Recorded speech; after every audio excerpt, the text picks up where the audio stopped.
Good evening dears and investors. സിയദിലിക്കൽ എല്ലാ ദിവസവും വൈകിട്ടുള്ള പോസ്റ്റ് മാർക്കറ്റ് റിപ്പോർട്ടിലേക്ക് കിടക്കാം. അങ്ങനെ നിഫ്റ്റി തുടർച്ചയായിട്ട് ഇപ്പോൾ രണ്ടാമത്തെ ദിവസം നെഗറ്റീവിൽ ക്ലോസ് ചെയ്തു. 24,200 താഴെ നിഫ്റ്റി ക്ലോസ് ചെയ്തു. സെൻസെക്സ് 77,664 താഴെ. ഇന്നും ഈ IT കമ്പനീസിലാണ് ഇടിവ് കണ്ടത്. ഇന്നലെയും നമ്മൾ കണ്ടിരുന്നു HCL ടെക് പോലെയുള്ള IT കമ്പനീസിൽ വലിയ സെല്ലിംഗ് പ്രഷർ ഉണ്ടായിരുന്നു. ഇന്നും സെല്ലിംഗ് പ്രഷർ കണ്ടു. ഓട്ടോ സ്റ്റോക്കിലും സെല്ലിംഗ് പ്രഷർ കണ്ടു.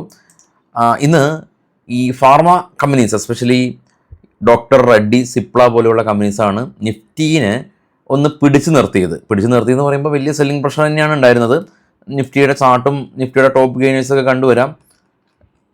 നിഫ്റ്റിയിൽ doctor Reddy, Cipla, Jio finance, Adani enterprises, Apollo hospital പോസിറ്റീവിൽ ക്ലോസ് ചെയ്തപ്പോൾ Trent, Shriram finance, MNM, SBI life, TechM നെഗറ്റീവിൽ ക്ലോസ് ചെയ്തു. ടെക്കം ഇന്നും ഇടിവ് രേഖപ്പെടുത്തി.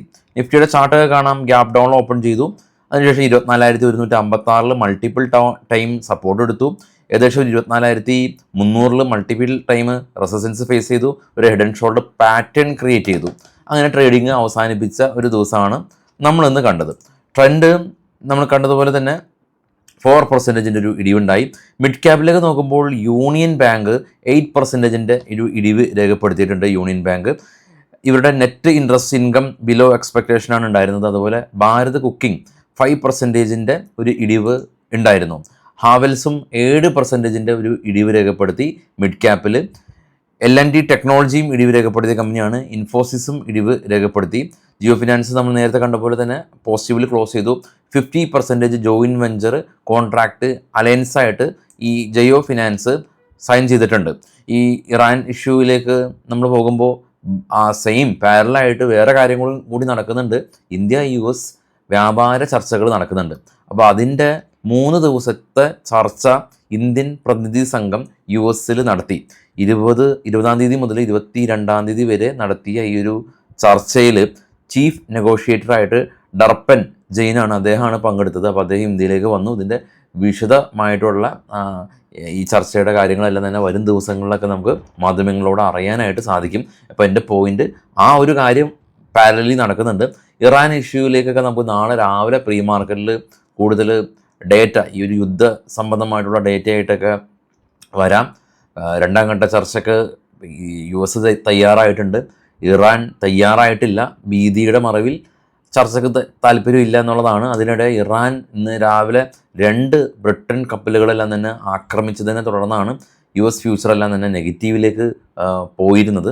ഇപ്പോൾ ട്രേഡ് ചെയ്യുന്ന മാർക്കറ്റ് നമ്മൾ കണ്ടുവരുമ്പോൾ ഈ യൂറോപ്യൻ മാർക്കറ്റിലും US ഫ്യൂച്ചറിലും നെഗറ്റീവ് ആവാനുള്ള പ്രധാന കാരണം ഈ ക്രൂഡ് പ്രൈസ് സ്പൈക്ക് ചെയ്താണ്. ക്രൂഡ് പ്രൈസൊക്കെ തന്നെ ട്രേഡ് ചെയ്യുന്നത് $100 മുകളിലാണ്. അപ്പോൾ ആ ഒരു ഫിയർ വീണ്ടും ഗ്ലോബൽ മാർക്കറ്റിലേക്ക് വന്നിട്ടുണ്ട്. കാണാൻ ഏറ്റവും ടോപ്പിൽ ഗോൾഡ് 47 പോയിൻ്റ് ഇടിഞ്ഞു. സിൽവർ $4 ഇടിഞ്ഞു. ബിറ്റ്കോയിൻ 77,417. ബ്രന്റ് ഓയിൽ കാണാം 103 natural gas 2.7.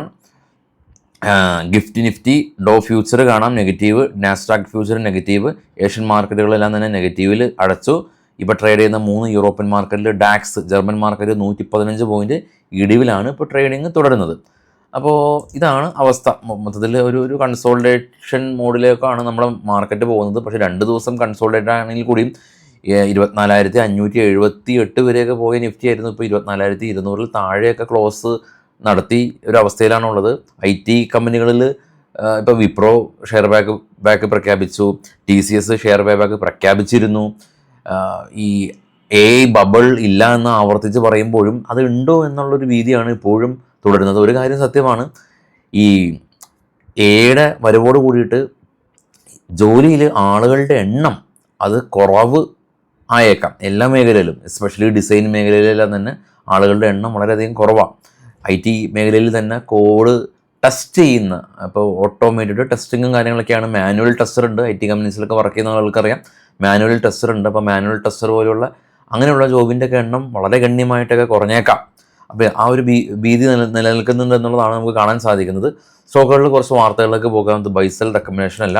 Bhikaiji food company, ഇവരുടെ ചെയർമാൻ, ഇൻ്റർനാഷണൽ ചെയർമാൻ, അദ്ദേഹം മരിച്ചു എന്നുള്ള ഒരു ന്യൂസ് ഉണ്ട്. ജയകുമാർ ഇൻഫ്ര, അവർക്ക് 2,488 കോടി രൂപയുടെ ഓർഡർ കിട്ടി.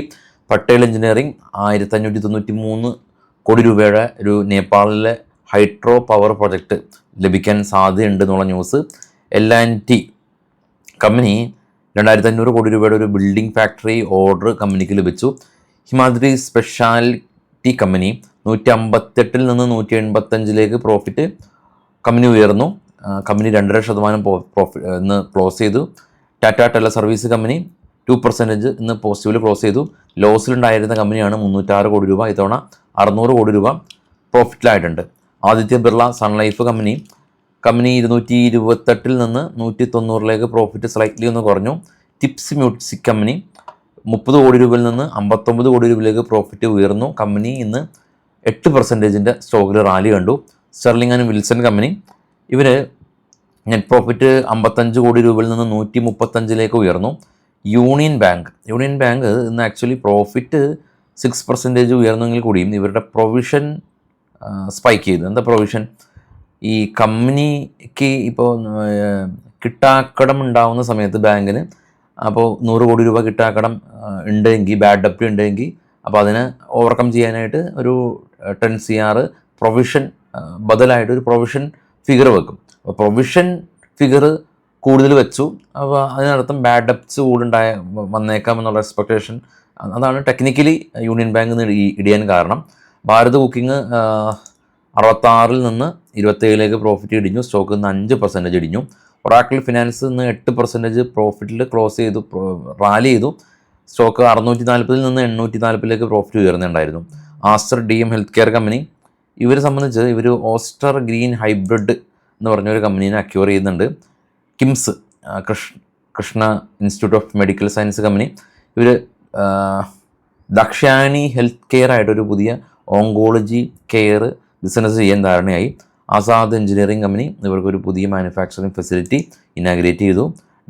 ഡൈനാമിക് കേബിൾ കമ്പനി ഇവരൊരു high temper low sag carbon core കണ്ടക്ടേഴ്സിൻ്റെ മാനുഫാക്ചറിങ് ഡീല് സൈൻ ചെയ്തു. സ്റ്റോക്ക് നിന്ന് 6% റാലി രേഖപ്പെടുത്തി.